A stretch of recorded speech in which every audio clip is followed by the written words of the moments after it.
माना कि मोहब्बत के सफर में हर गांव पे 100 मुश्किल है, लेकिन ये सफर आसान भी है अगर साथ तुम्हारा हो जाए। अगर तू साथ चले तो फिर ये सफर मुश्किल है। हारून रशीद ना अपने महल की छत पे टहल रहा था, सबसे ऊपर वाले चुबारे पर। नीचे से हजरत बहलोल दाना गुजर रहे थे। ऊपर उसके साथ सिपाही भी थे, गनमैन भी थे। उसने कहा ये बाबा तो जरा ऊपर उठाओ। उन्होंने एक डोली, एक टोकरी समझ लें, उसको रस्सियां बांध के नीचे फेंका।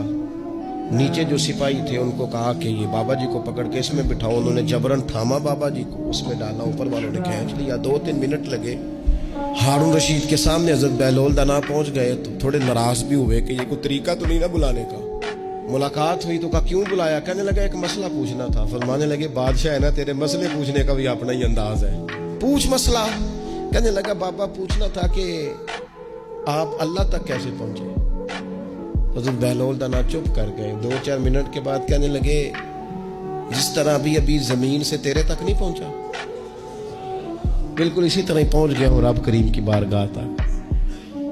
और वो भी जो उसने करम फरमाया है, वरना मैं तो नहीं समझता कि मैं पहुंच गया। वो भी अगर तेरी खुशगुमानी है।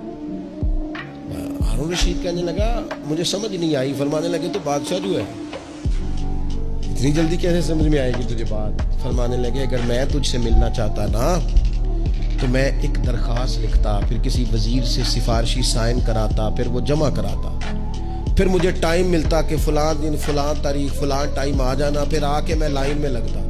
फिर भी तू बादशाह है, तेरा मूड बनता मिलने का कि ना बनता। जब मैं चाहता तो पता नहीं कितना टाइम लग जाता, जब तूने चाहा है ना तो 1 मिनट भी नहीं लगा। फरमाने लगे मैंने दावा ही नहीं किया कि मैं जद्दोजहद करके पहुंचूंगा। मैंने तो रब की बारगाह में आजिज़ी की है, फिर रब ने ही करम फरमाया है, उसी ने मेहरबानी की है। माना कि मोहब्बत के सफर में हर गांव पे 100 मुश्किल है, लेकिन ये सफर आसान भी है अगर साथ तुम्हारा हो जाए।